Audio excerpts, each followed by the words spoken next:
E aí, meus amiguinhos, mais uma live aqui do nosso projeto Podcast Revalida. Eu espero que você esteja gostando aí dessas conversas que nós estamos, esses bate-papos, porque tem inspirado, né, algumas pessoas a se prepararem para a prova, ver que não é tão difícil assim a prova do Revalida e que é possível. Se você faz o que é correto, cada uma das etapas tem uma preparação específica e se você fizer tudo certinho, basicamente você vai conseguir. Hoje nós vamos falar com a doutora Via. Ela fez a prova agora de 2021, foi a primeira prova que ela fez, e vamos conversar como foi a preparação dela, o que foi que ela estudou, como foi que ela fez, e saber algumas dicas aí que ela tem para dar para a gente, certo? Boa tarde, doutora. Boa tarde. Tá certo o nome Via mesmo? Via? Vianney. Via é apelido. Via, mas vamos chamar de Via, já que você escreveu Via. Pronto. Certo. Doutora Via. Então, primeiro, de onde você é? Como você me conheceu? Então, sou cubana. Estava em um grupo de estudo de cubanos e já algumas pessoas seguiam você no YouTube e no Instagram. E então aí eles me ofereceram a dica que você estava oferecendo live todo dia, 12 horas e 5 horas da tarde, e então comecei a assistir às suas lives. Perfeito.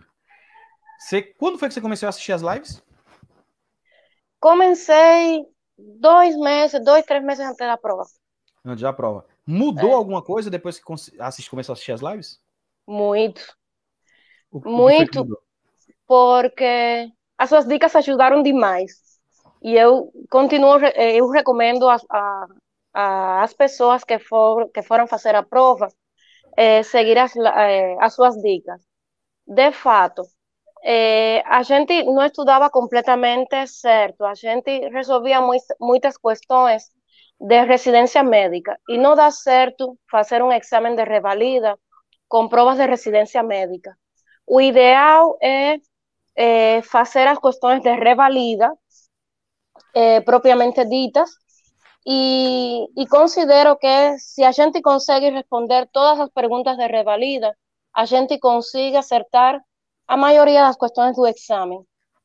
Este examen foi diferente a outros, porque a diferença dos outros exames de revalida, não tinha as mesmas perguntas repetidas que geralmente era um padrão que seguia o INEP.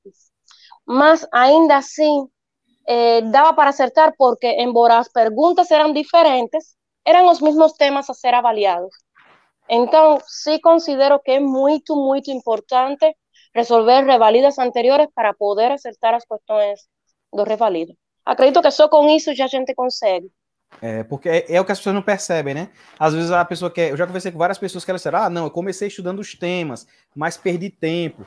Porque se você E não entende mais. como a prova quer que você saiba. Você também fez isso? Começou a estudar temas específicos assim, antes de fazer as questões? Começava a estudar temas, fiz um cronograma de estudos, estudava os temas e depois tentava resolver perguntas de residência que é completamente diferente o padrão de pergunta, é totalmente diferente. E então Tem, assim não dá certo. tem algumas provas que são um pouco parecidas, que aí dá até para fazer, mas aí é uma questão ou outra, não são todas as questões. Aí às vezes a pessoa para fazer a prova todinha completa, mas tem algumas questões que são bem parecidas. Eu acho que as da Unesp são muito parecidas. Algumas da USP, algumas do SUS de São Paulo, algumas, não todas. Então se a pessoa sabe selecionar, o ruim é que a maioria das pessoas que fazem pegam A gente não aleatoriamente. sabe. A gente não sabe. Né? Então, se você já fez as provas de revalida, é por isso que eu indico. Se quem quer fazer, eu não indico fazer questão de residência. Quem quer fazer, porque tem a gente que diz, mas Rafael, eu quero fazer questão de residência. Aí eu digo o seguinte: primeiro faça as provas de revalida várias vezes. 2, 3, 4 vezes as provas de revalida. Porque quando você olhar para a questão de residência, você vai dizer, essa serve, essa não serve. Você vai ter essa capacidade. Para poder saber, Porque senão você vai fazer e você não vai saber se serve ou se não serve. Se não servir, você está perdendo tempo. Se servir, você está ganhando. Então é isso. É só esse segredo, para você saber. Depois que a pessoa faz 2, 3 vezes as provas de revalida, já começa a ter uma visão diferente das provas de forma geral. Aí não tem problema, você pode fazer tranquilamente dentro disso daí. Aí a prova que você vai dizer residência, vamos dizer que tenha 70 questões que servem, 30 não vão servir, mas é mais ou menos isso. Beleza. Na sua preparação, quais são as coisas importantes que você fez? Por exemplo, horas de estudo, descanso, não sei, coisas que você fez na sua preparação. Você falou do grupo, eu achei massa o grupo que vocês tinham de estudo. Mas o que serviu, assim, das coisas que você fez, que você poderia dar de dica para quem vai fazer a prova? Eu estudava, inicialmente comecei a estudar um tema ou dois temas, dependendo do tema. E de noite respondia questões desse tema. Já depois, nos últimos meses que estava perto do exame, foi que comecei a assistir a suas lives, que eram 12 horas e 5 horas da tarde. Que acredito que isso foi o impulso maior, foi isso. Mas é estudar o tema e responder questões. Agora, quando eu respondia questões, eu já sabia em que tema que eu tinha estudado ou que não tinha estudado. Tinha maior dificuldade e então, terminando as lives, eu tentava procurar a dúvida para tentar resolver a questão de novo. Ou seja, então vou resumir até agora o que a gente viu aí de método, seu método de estudo. Antes de você se preparar com as lives, você fazia temas específicos, pegava questões. Aí você disse que o seu desempenho nas provas de Revalido não era muito bom quando você fazia isso. Tô certo ou tô errado? Tá certo. Então não era muito bom o desempenho, você pegava o tema, fazia as questões. Mas como fazia as questões de residência, então não preparavam muito para o Revalido. Aí depois, você fez o contrário. Você fazia as questões e a partir da questão, você via qual eram as suas dúvidas e procurava diretamente a sua dúvida. Aí Isso foi o que me ajudou. Eu acredito que se eu não tivesse feito isso, eu não sei. Para mim, o melhor é meu conselho para alguém que está de zero, que não sabe por onde começar a estudar. Pegar as provas de revalida e começar a responder diariamente 10 questões, 20, e em base às dificuldades que tiverem, então aí vão encaminhar seus estudos. Porque os temas são os mesmos. Já digo, este ano foi a novidade que mudaram as perguntas. Mas os temas, a maior parte, sim, tinha algumas perguntinhas que estavam, mas tem, que né? não definiam o aprovado. A maioria das perguntas foram os mesmos temas de anos anteriores. Quem não responde a questão de revalida, eu acredito que não dava certo. Você assistiu aquelas lives que eu fiz lá no Instagram, do Projeto 8 em Ponto? Não, eu assistia de YouTube. Ah, porque foi muito em cima, né? Você não conheceu. Não. Mas, por exemplo, aquela questão de cerume, você lembra que tinha a limpeza de ouvido que caiu? Você conseguiu responder essa questão? Consegui não, mas não assisti suas lives de procedimento. Tá vendo? Eu fiz lives. Por quê? Por que eu fiz as lives de procedimentos? Eu soube assim, depois. Você vê, eu disse assim. E a sua nota já foi muito boa, viu? Você já imaginou? Era um ponto de graça. Aí eu disse, rapaz, esse negócio de procedimento é um ponto de graça. Eu vou fazer umas lives de procedimento, porque aí, um ponto pelo menos a pessoa já tem. Às vezes tem prova que tem 2 ou 3 procedimentos. Eu já peguei prova de ano que teve 3 procedimentos. Ou 3 pontos de uma prova. É muita coisa. Tem gente que perde por um ponto. Aí eu disse, não, eu vou fazer umas lives de procedimento. Mas foi dito e feito. E outras que eu fiz foi de animais peçonhentos também. E caiu uma questão. Então foi 2 pontos de graça que a gente ganhou por causa dessas lives. E o que eu acho interessante é que a live de procedimento, aulas de procedimento não tem canto nenhum. Você não tem nenhum canto que você assiste que vai ensinar o cara essas coisas. E aí eu disse, vou fazer. E deu certo. Foi massa isso daí. Questão. E a sua nota foi muito boa. Olha, tá vendo? E ainda aumentaria. Beleza. Então falamos aí. Você sentiu dificuldade lá de administrar o seu tempo na hora da prova? Não. Foi tranquilo? Foi tranquilo pelo fato que segui os seus conselhos. E já na última semana, já a gente vinha alguns meses respondendo questões. E então, já na última semana, eu me levantava e respondia uma questão de revalida. Eu acostumei meu corpo nessa última semana antes do exame a pela manhã responder questões. E então eu consegui responder as provas em 2, 3 horas. E então já no dia do exame eu quis fazer tudo bem devagarinho. E já, mas foi por isso também. Graças aos seus conselhos, às suas dicas. Quando treina, É isso que eu quero que vocês entendam. Quando você treina, você pode escolher o tempo que você vai passar na questão. E você já busca o que você quer. Aí onde é que tá? Uma coisa muito importante que a Via falou, ela disse, ó, eu escolhi passar um pouquinho mais de tempo para ser mais minuciosa. Já que eu fazia em 2, 3 horas, ó, tem muito tempo. Então ela podia administrar melhor o tempo. Mas isso é por quê? Por causa do treino. É o treino que faz você a determinar. Eu respondi a prova essa agora de 2021, eu tive que responder para poder falar, né, com algumas pessoas que estavam com dúvida. Respondi ela em 2 horas. Aí o que acontece? Quem responde 2 horas erra besteira. Erra besteira. Porque não dá para responder uma prova de revalida em 2 horas. Não. Então, acontece muitos erros por causa da velocidade. Então é isso que ela está dizendo. Se você for um pouquinho mais devagar, você responde mais questões, né? Então, em 2 horas, você erra muito. Foi o que aconteceu comigo. Eu acho que respondi foi 70, perto de 75, não sei exato quanto foi. Assim, de uma vez, né? Foi 75. Rápido. Perto de 75 com 2 horas. Mas você vê quantas questões eu errei. Aí depois, quando eu parei, olhei o que eu tinha errado. Devagar, aí a gente percebe. Uma besteira. Então, é uma dica também, administrar o tempo. Nem tão rápido, nem tão devagar, porque senão você não consegue. Porque se eu em casa, tranquilo, mesmo que tenha feito rápido, mas lá tem muitos outros fatores que influenciam, né? Porque a pessoa pensa assim, Rafael sabe de tudo. Não sei de tudo. Pelo contrário, eu tenho que inventar um método, um jeitinho de saber um pouquinho mais, porque senão não dá para fazer. E é isso que eu acho massa. Qualquer pessoa treinada, ela consegue responder uma porcentagem alta de questões. Porque você está treinado. O negócio é você saber quais são os temas mais prevalentes, o que é que você vai ter que aprender de cada tema, como responder as questões, o que esperar, o que procurar, né? Então isso daí é o que a gente faz nas lives. A gente sempre ensina todos esses pontos. Quais são as dicas que você daria para a pessoa lá no dia da prova? O que é que a pessoa tem que fazer lá para ficar tranquila e calma? Eu, quando comecei minha prova, primeiro respirar. Respirar fundo. Isso te ajuda a oxigenar o cérebro, por dizer de algum jeito. Já a gente tem que saber o tempo que a gente emprega em responder 100 questões, a gente tem que saber. A gente não tem relógio, por isso que a gente tem que ter certeza o tempo que leva responder as questões.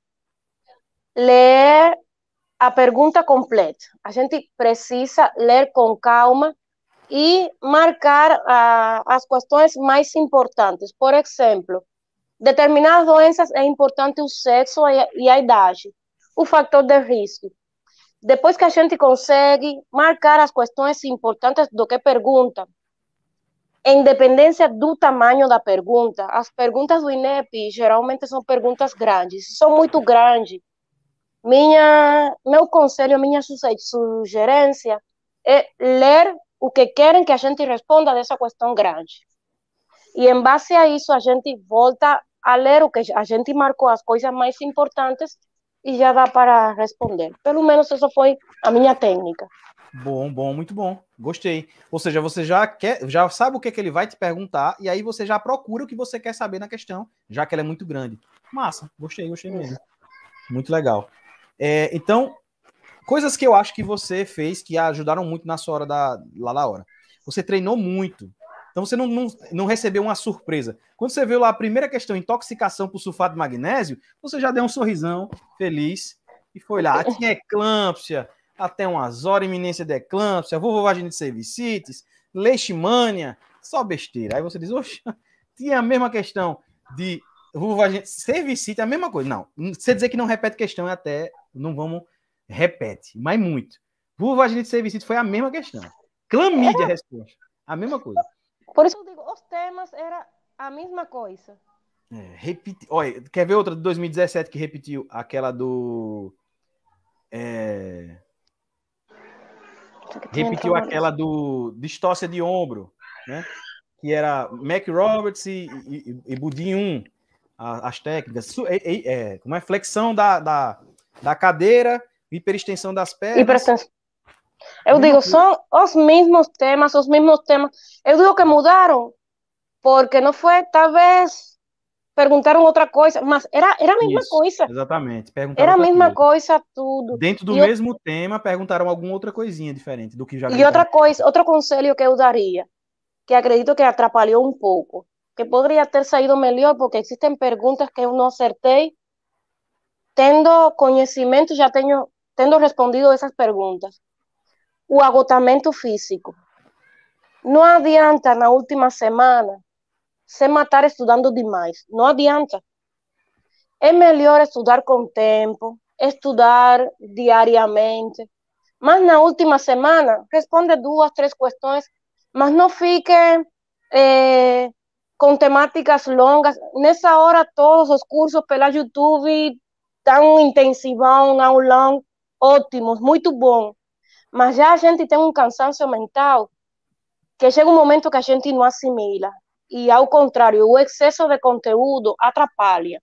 É melhor a constância, desde agora começar a se preparar, que não deixar tudo para o último momento. Não é bom nem estudar muito o dia antes, nem 2, 3 dias antes. É ver coisas pontuais, ver algumas coisas, mas não abarcar muitos temas, porque não adianta. O cansaço mental é grande. E praticar exercício físico, que vai ajudar muito também. Muito bem, doutora. Então, qual é a expectativa para a prova prática agora? Como é que você acha que você vai se preparar? Além do grupo, né, que a gente vai estar junto, mas como é que você acha? Já escutou as pessoas falarem sobre a prova prática?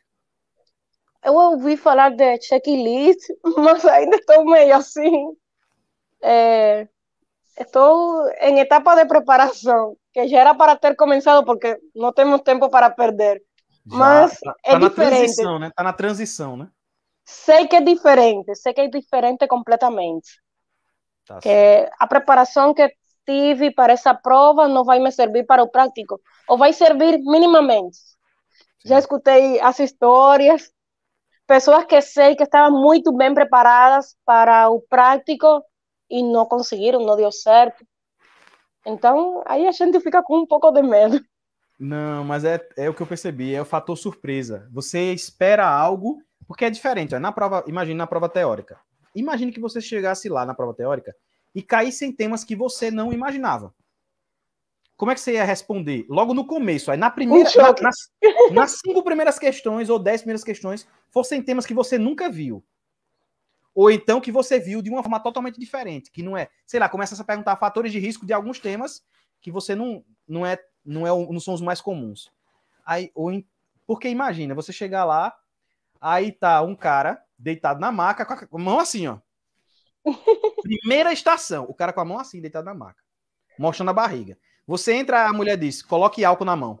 Aí você não entende. Fala ao nome, tira a máscara e tal. Quando você coloca álcool na mão, quando você olha para a mesa, tem 2 folhas. Aí você começa a ler. É o primeiro caso que você está vendo. Aí você começa a ler. Longo, longo, longo, longo. Você já perdeu 5 minutos. Aí você começa a se aperrear. Porque você tem ainda mais 9 estações e você pensa, será que todas vão ser assim? Você pensa tudo isso. Na hora, lá na primeira estação, foi acontecer comigo. Na primeira estação já foi assim. Aí eu tava tal, lendo tal. Aí eu disse, meu Deus, o que é que esse homem tem? Aí quando você chega perto do paciente, ele pergunta, doutor, o que eu tenho? Já pergunta assim, doutor, o que eu tenho? Você não fez anamnese, não fez exame físico, não fez Não, nada. Aí lá na folha diz, faça 2 manobras para o fígado e 1 manobra para o baço. Meu amigo, e semiologia abdominal, o que é que você lembra de semiologia abdominal? Eu não sou cirurgião, eu sou generalista. Palpação superficial e profunda, bimanual, descompressão brusca das fossas ilíacas, manobra de McBurney, as manobras de apendicite. É isso que você lembra. Não é algo que você está treinando direto, ainda mais quem terminou a faculdade e foi começar a estudar para revalida. Então, pronto. Aí, imagine, essa foi a minha primeira estação, viu? Aí, quando eu comecei a pensar, desenrolar, eu cheguei pro cara e disse, diagnóstico. Quando eu li o caso, disse, você tem leucemia mieloide aguda, porque ele tinha as características de sangramento e tal. Eu já pensei em M3, ó, foi muito longe na minha cabeça, leucemia mieloide aguda. Aí ele está certo, doutor. Aí pegou, não, antes de eu dizer a leucemia mieloide, ele tirou, depois que eu fiz as manobras, ele tirou, de repente, tirou um papel, tinha um esfregaço de sangue. Quem é que dá um diagnóstico com esfregaço no sangue? Meu Deus do céu. Eu não sei, não entendo, não. Aí Isso é um bloqueio já. Mostra, ó, já vinha todo esse contexto. Aí me dá o esfregaço de sangue. Quando eu olho o esfregaço de sangue, aí eu vejo os blastos. Porque eu vi, não são células sanguíneas que são defeituosas. São células, são os, né, as células brancas, vamos dizer assim. Isso aqui são blastos, né? Células alteradas. Blastos. Grande quantidade. Alteração, sangramento gengival, alteração, parece que tem hepatosplenomegalia. Isso aqui é leucemia. Leucemia mieloide aguda você tem. Pela idade, né? Não era linfóide porque era criança. Eu pensei assim, linfóide seria mais criança. Mieloide crônica seria mais idoso. Então, pela epidemiologia, se você tem leucemia mieloide aguda. Beleza. Aí o cara pergunta, certo, doutor, e o que é que eu faço?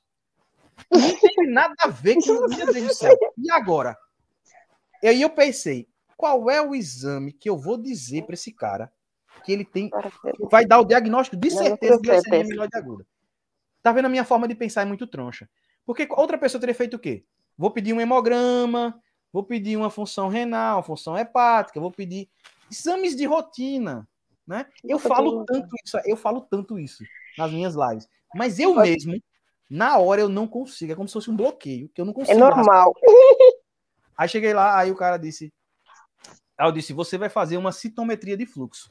Rapaz, quem é que pensaria lá na hora em dizer pro cara fazer uma citometria de fluxo? Mas sabe o que eu pensei?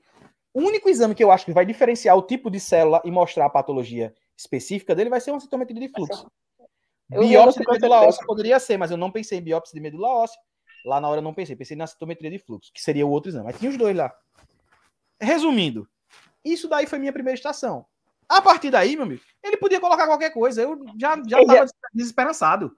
Psicologicamente a gente fica... Por isso eu digo, é diferente. Não fiquei nervoso. Alguém pode dizer, você ficou nervoso? Não, não fiquei nervoso. Simplesmente não sabia como fazer. Porque a todo momento eu ficava pensando, tá faltando alguma coisa. Eu vou perder ponto aqui, tá faltando alguma coisa. Quando eu fui ver o checklist, aí eu me animei. Por quê? Porque as coisas que eu fiz valiam muitos pontos. Depois, entraram com recurso, né?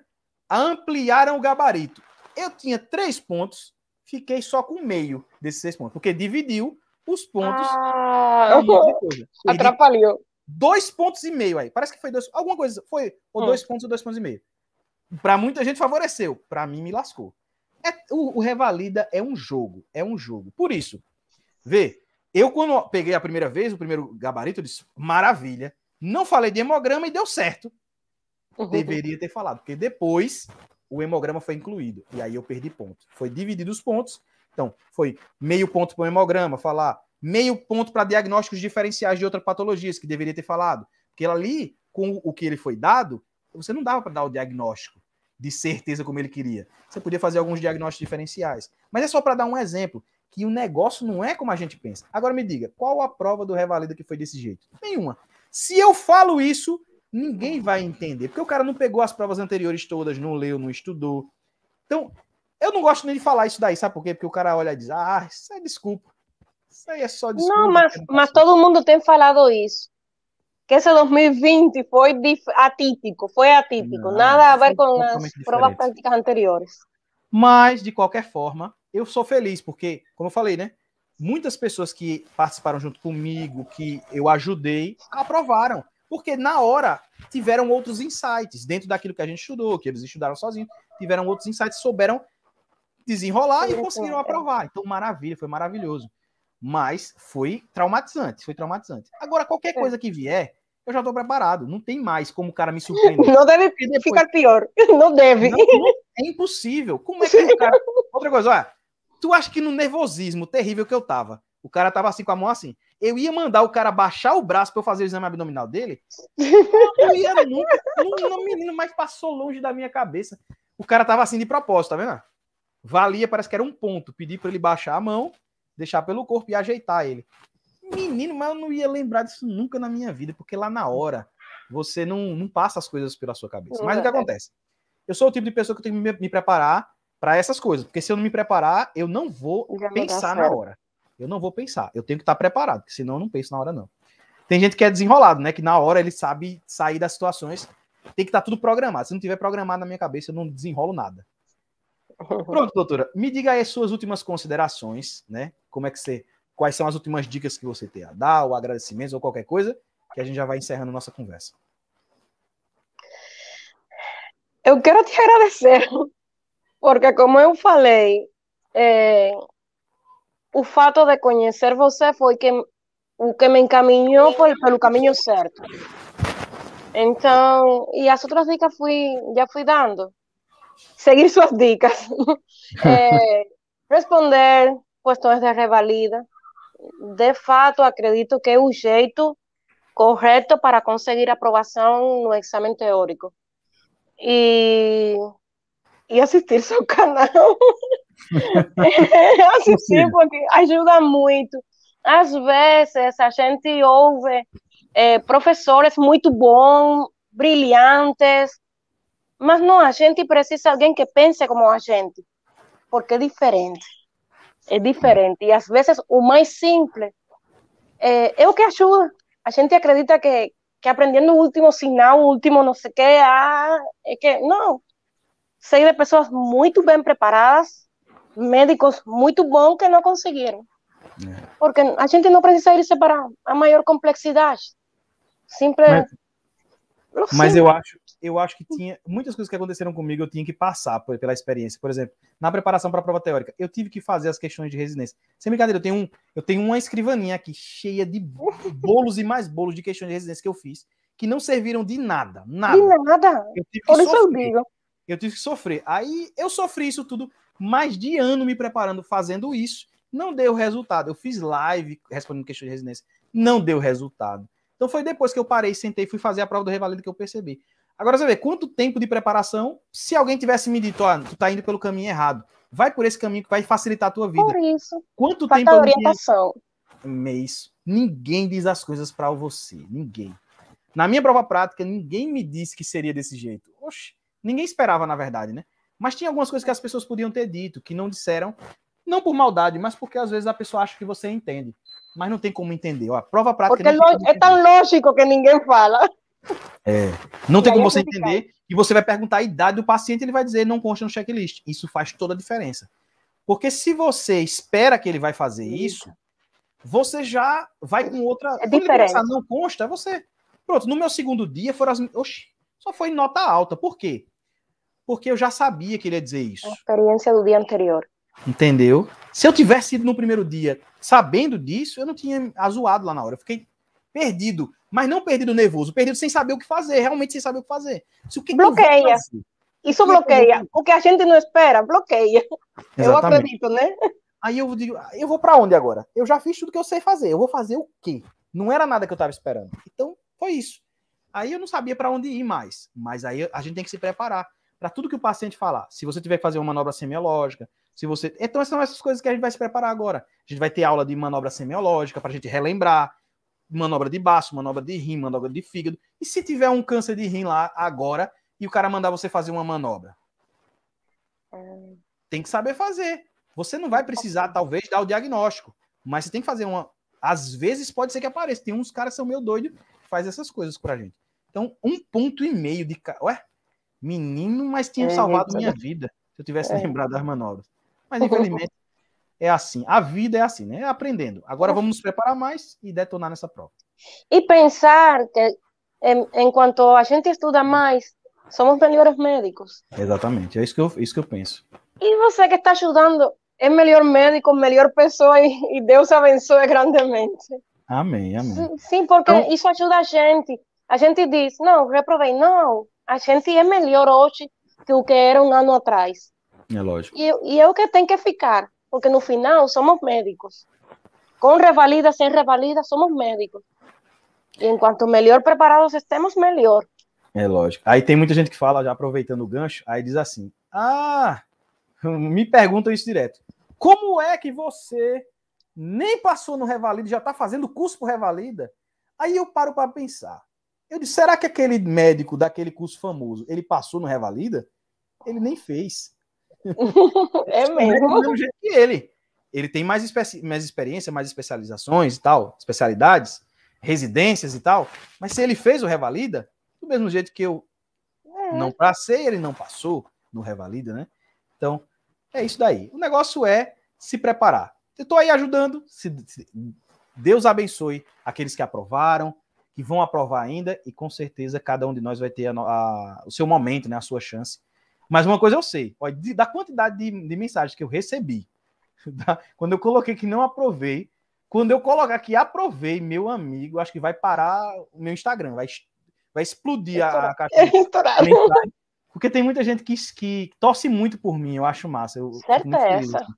Porque é muito lindo isso que você faz.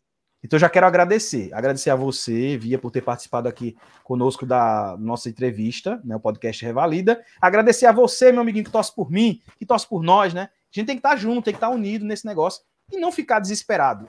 Perde, tem mais uma chance, perde, vai fazer outra prova. Agora tá bom. A gente tem que ir para frente, não desistir, que a gente vai conseguir. Beleza? Tchauzinho para todos vocês. Assista o próximo podcast Revalida. Até mais. Tchau.